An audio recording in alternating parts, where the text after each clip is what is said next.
à Kodjovi Toguin. Tu viens de parler à Papson Moutité. Papson Moutité m'a envoyé des flyers sur le 6. Mais moi, comme je te l'ai dit quand tu étais venu dans mon live, que si je vois que vous êtes en train de faire quelque chose de bien, je vais venir vous soutenir. Je ne crois pas Papson Moutité jusqu'à ce que je vais le voir dans les rues, jusqu'à ce que je vais le voir faire des sacrifices qui vont me prouver qu'il a changé de camp. Le changement doit être systématique. Il a été un pilier, il a été un seau d'eau qu'on a utilisé pour arroser ce table-là qui est devenu un monstre pour nous. Et nous sommes prêts à ouvrir la main à toute personne. Comme je l'ai toujours dit, nous avions travaillé, nous continuons pas à travailler des gens qui ont déserté Uni, des gens qui sont dans Uni, qui sont la raison pour laquelle nous avons des informations que nous avons. Mais c'est des gens qui ont soif, qui nous ont démontré par A plus B qui veulent vraiment le changement. Nous ne voulons pas des gens qui viennent exploiter les Togolais tout juste pour leur faire. Donc, c'est ce que je voulais ajouter pour Kodjovi Toguin. Merci beaucoup. Ok, merci beaucoup, Makanda. On a aussi la surprise de la soirée d'avoir Gunti Beazen parmi nous, un panafricaniste parmi nous. Donc, voilà, je vous demande tous de faire une ovation à Gunti Beazen. Bonsoir. On peut toutefois l'accueillir avec l'hymne national ou... Oui, vas-y, c'est bon, vas-y, okay. mets le son. Laquelle Master Popa ou... Non, hymne national. Hymne national, ok.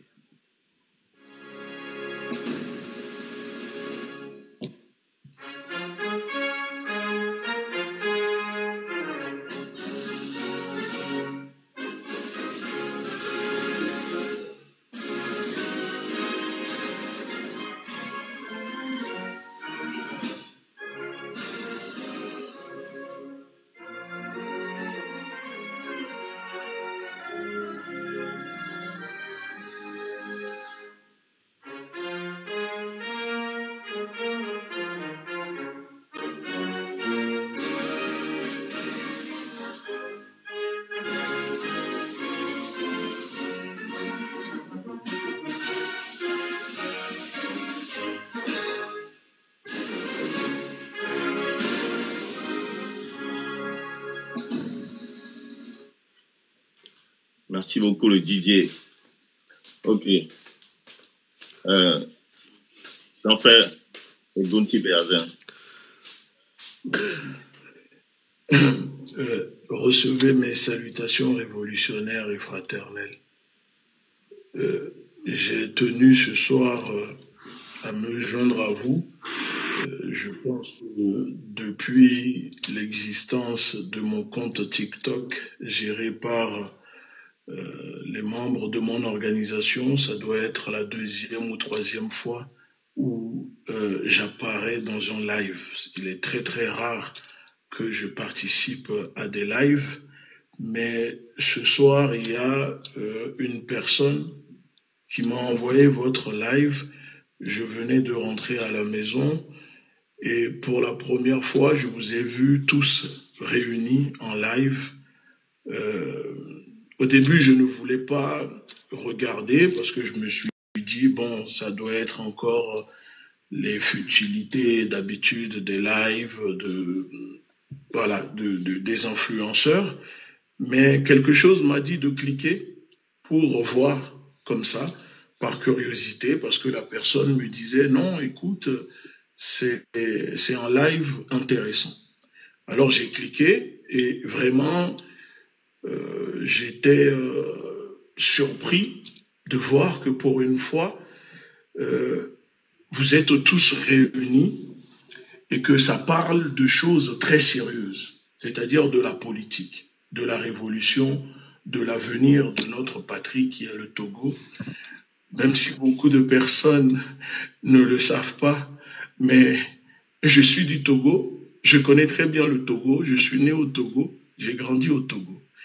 Ce n'est pas le sujet ce soir, mais c'est juste pour dire aux gens que des fois, il ne faut pas se fier aux apparences.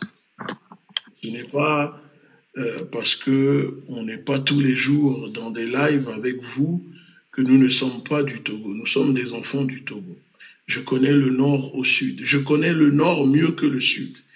Et quand je vois ce qui se passe aujourd'hui encore à travers le pays, qu'au nord, les gens n'ont toujours pas d'eau potable, si aujourd'hui ce que nous sommes en train de faire va porter ses fruits, alors il faut que chacun puisse mettre de côté vos différences. Je suis au courant, je le sais, qu'il y a eu des problèmes entre le frère Zaga et le frère Marc. J'ai suivi, on m'envoie les vidéos, je regarde. Mais j'aimerais vraiment vous dire que ça me fait plaisir de vous voir ici, vraiment réunis, que ce soit Zaga ou Marc, parce que chacun apporte sa pierre à l'édifice, chacun apporte sa contribution, et que c'est ça qu'on a besoin. Amron ne va pas se sacrifier pour rien.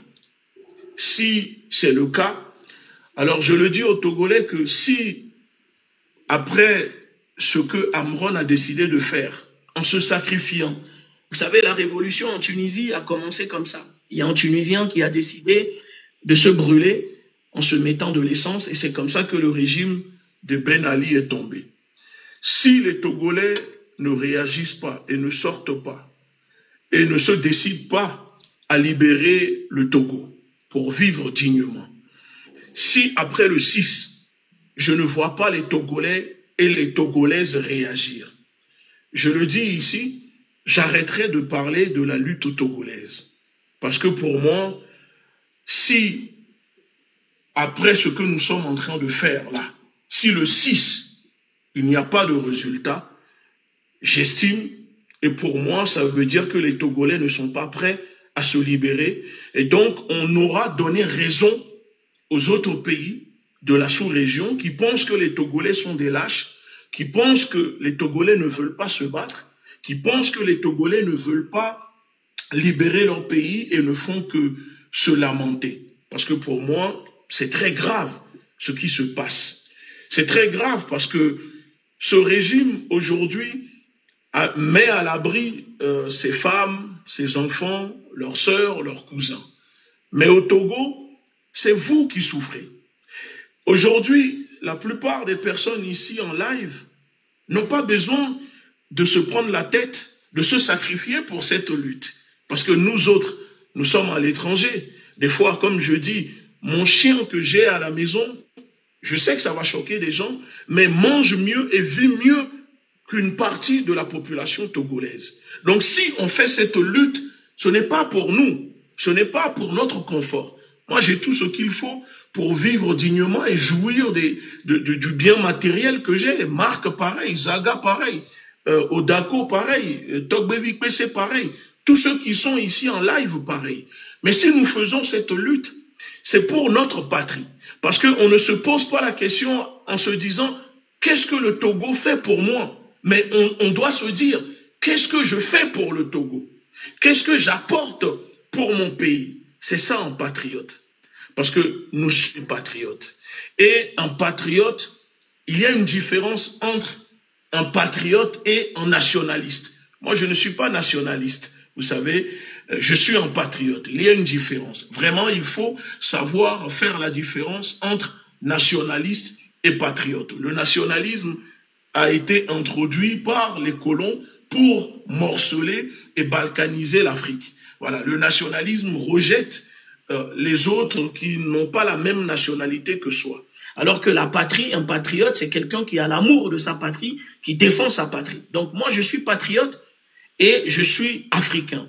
Et aujourd'hui, je le sais que les Togolais sont réveillés parce que grâce à vous, le fait que vous avez décidé de mettre un peu vos sujets de divertissement de côté pour se réunir ce soir, vous avez vu, j'ai décidé de vous rejoindre. Parce que ça, c'est mon domaine. Mais si ce n'était pas le cas, je n'allais pas vous rejoindre. Mais si je le fais, c'est parce que je sais que le 6 juin, il se passera quelque chose. Et je sais que pour la première fois, j'ai eu des informations aujourd'hui, le régime a peur. une partie de ceux qui sont dans ce régime ont commencé même à prendre des billets d'avion à leurs enfants, à leurs copines, à leurs femmes, pour essayer de les faire sortir du pays. Parce qu'ils savent qu'il se passera quelque chose. Et je le dis parce que on m'a donné l'autorisation de le dire. Et je le dis parce que sachez qu'une partie des corps habillés en ce moment même au Togo vous regardent. Et ils attendent juste quelque chose. Je ne peux pas rentrer en détail, mais j'aimerais dire aux Togolais que pour la première fois dans l'histoire de notre patrie, de notre pays, il y a des corps habillés qui sont prêts et qui pourront nous rejoindre le 6. Je dis bien, le 6, tout peut basculer au Togo. Et beaucoup seront surpris de voir, notez bien ce que je suis en train de vous dire. Si le 6, le peuple se mobilise, il y a des corps habillés qui prendront leurs responsabilités. Et si je le dis, c'est parce qu'ils m'ont dit, ils m'ont donné l'autorisation, sinon je ne vais pas le dire. Donc c'est pour cette raison que je dis, je vous remercie vraiment pour cette mobilisation, parce que même les corps habillés en ont marre, ils sont fatigués. Vous ne pouvez même pas imaginer. Oui, on sait qu'une partie de nos corps habillés, comme on dit au pays, Povito ou Povigan, comme vous voulez, à chaque fois quand il y avait des manifestations, sortent pour taper sur les populations. Mais ce n'est pas tout le monde. Il y a des corps habillés qui sont patriotes, qui sont républicains, et aujourd'hui qui veulent aussi un changement dans le pays. Pour ne pas monopoliser la parole, je vais conclure en disant qu'il faut vraiment qu'on incite, qu'on invite nos sœurs togolaises à se joindre à cette lutte. Il y a beaucoup de femmes togolaises sur les réseaux sociaux qui ont des abonnés, qui sont suivis. Là, nous ne sommes que des hommes. Il ne faut pas que les gens pensent que c'est parce qu'on ne veut pas donner la parole à des femmes, aux femmes togolaises. Non, mais malheureusement, dans la lutte africaine, ça a toujours été comme ça. Les femmes africaines ne sont pas devant et c'est toujours les hommes. Mais je le dis que si les femmes sont devant et que nous sommes derrière, nous les hommes, nous sommes censés protéger nos sœurs, nos femmes. Quand les femmes sont devant, les régimes, les policiers ne peuvent pas les brutaliser. Parce que même la blanche qui se trouve à 10 000 kilomètres de là, qui est raciste, en voyant une femme se faire taper dessus par un homme, un corps habillé, va s'indigner. Et cela va provoquer, la colère, l'émotion du monde entier. C'est pour cette raison que je dis, il est temps pour les mamans togolaises, qui sont des femmes vaillantes, qui sont des guerrières. Dieu seul sait comment nos mères au Togo se battent et font tout pour qu'on ne manque de rien. Si aujourd'hui nos mamans et nos sœurs, les femmes togolaises, rejoignent cette lutte que nous sommes en train de faire, l'appel que nous sommes en train de lancer pour le 6 juin, ne serait-ce que prendre la parole sur les réseaux sociaux pour demander aux populations togolaises de sortir, vous verrez la différence. Parce que les femmes ont un pouvoir que vous ne pouvez même pas imaginer. Quand la femme est debout, l'homme tremble. Et je vous le dis, que si les femmes togolaises se lèvent pour le 6 juin, ou ne serait-ce que se mobilisent pour nous sur les réseaux sociaux, les enfants, les hommes sortiront le 6.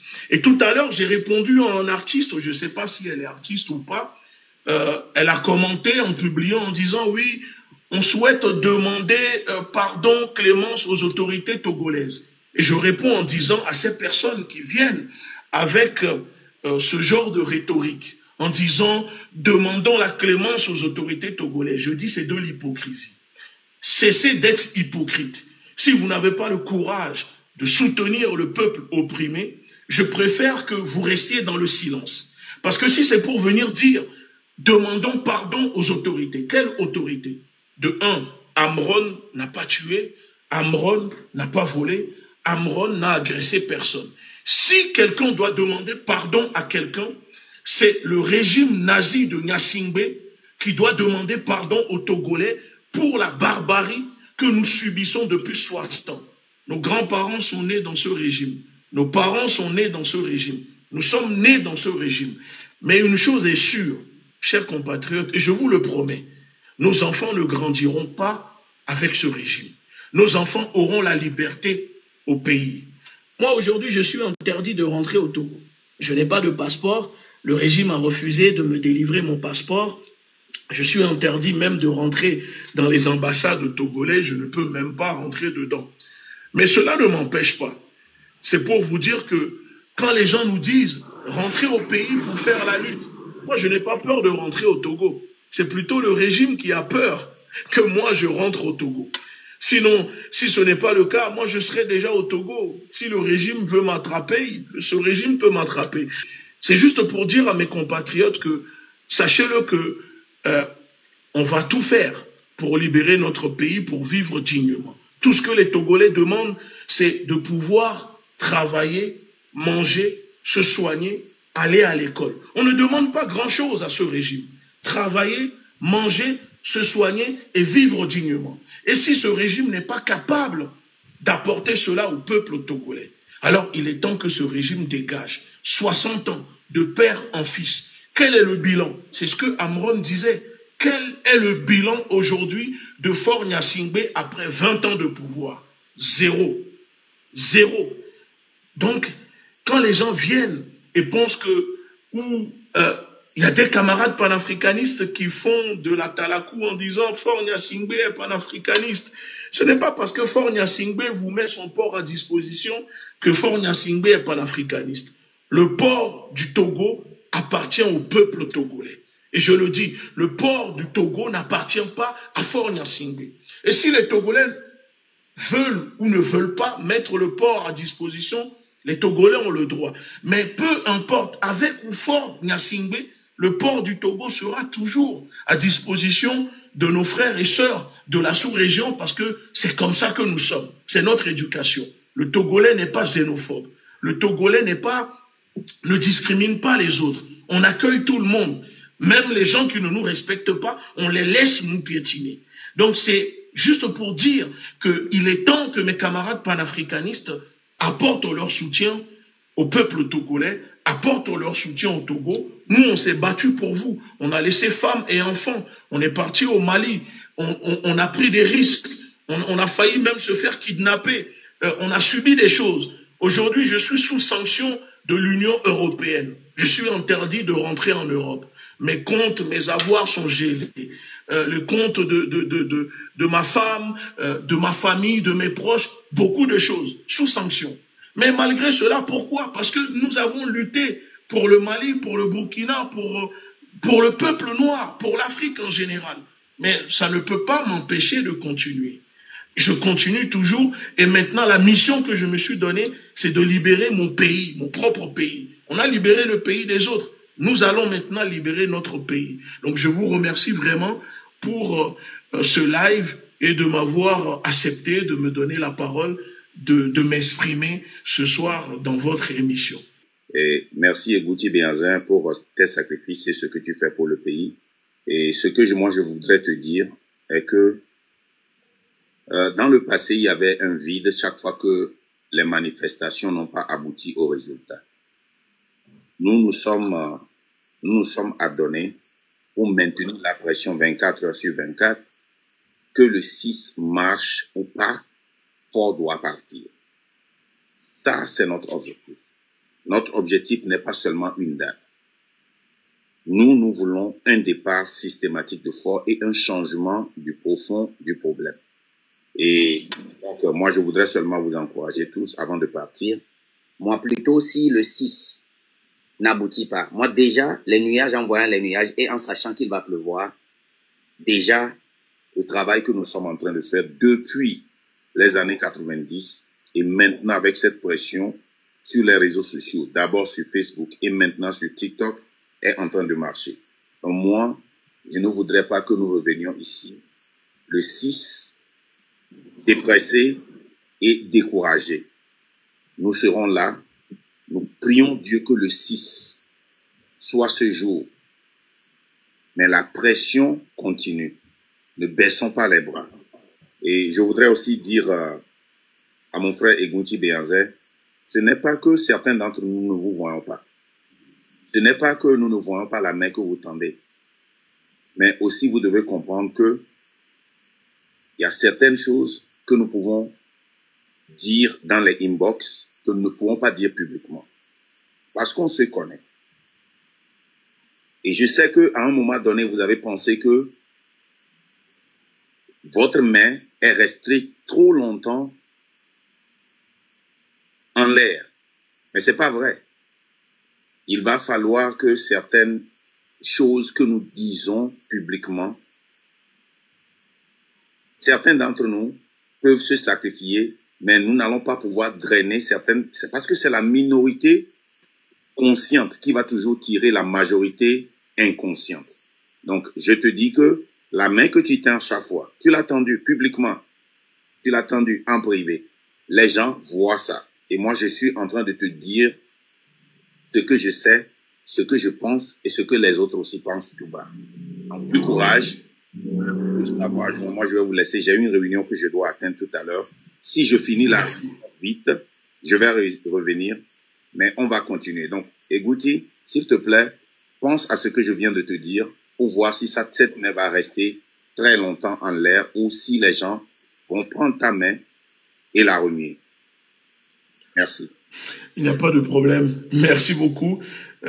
Bon, comme tu viens de dire, moi, tu sais, j'ai l'habitude de cette lutte, du sacrifice.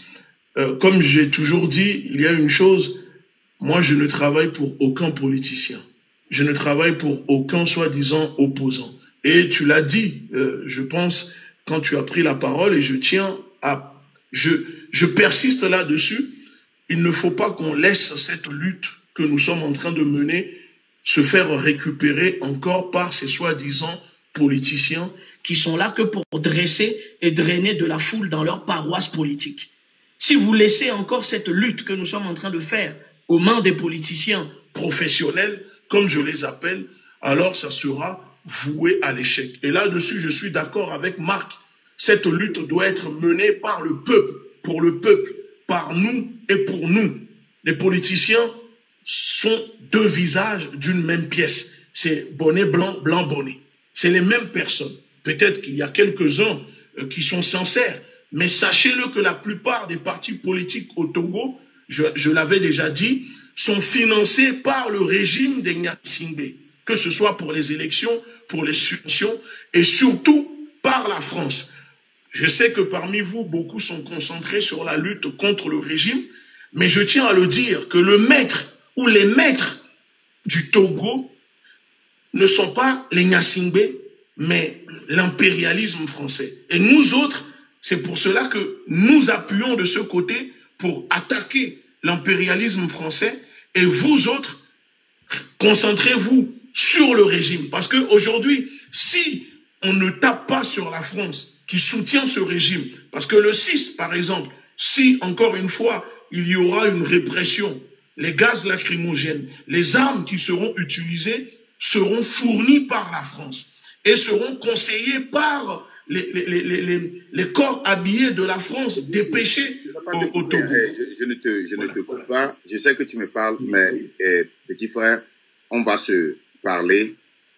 Raoul, Zaga, Odako, Picasso, Roméo, Kodjuvito, merci. Et que quelqu'un travaille aussi dans les coulisses pour amener notre sœur qui a déjà commencé le combat depuis les 2 derniers jours à faire la même chose que vous êtes en train de faire et pour que au moins la voix qu'elle porte pour une catégorie de personnes au Togo puisse être entendue. Passez une bonne journée. À plus. Merci. Merci beaucoup. à tous. Moi aussi, je dois vous laisser. Merci. Donc, merci beaucoup, Makunda. Merci. Et je vous dis à très bientôt. Sachez-le que la patrie ou la mort, nous vaincrons, mais surtout à vous tous, mes frères, moi ma devise dans cette lutte, c'est que il n'y a ni de grands, ni de petits, ni de gros, ni de minces. Nous sommes tous des frères. En révolution, il n'y a pas de grands frères, il n'y a pas de petits frères. Nous sommes des camarades et des frères de lutte. Apprenons à nous valoriser. Et en privé, on peut s'appeler petit frère, grand frère. Mais quand on est en révolution, nous sommes tous des frères et nous sommes tous des sœurs. Merci beaucoup à vous. À très bientôt. Monsieur Gouti, s'il te plaît, je pense que nous allons faire un live avant le 6. Ça peut être le 4 ou le 5. Un grave live pour motiver la population. On a besoin de toi le jour-là. C'est ce que je voulais ajouter. Merci. Si je suis disponible, il n'y a pas de souci. Avec plaisir, je viendrai prendre la parole pour encore vous soutenir et vous galvaniser. Parce que là, les jours à venir, j'ai tout un programme avec les médias internationaux pour parler de la mobilisation du 6. Je travaille de ce côté, comme je vous dis, pour apporter un soutien sur le plan international. Donc, si je suis disponible, avec plaisir, je serai là. Je pense que le frère Zaga, on a un frère en commun. Il a juste à le prévenir et je serai informé et avec plaisir, je viendrai prendre la parole avec vous.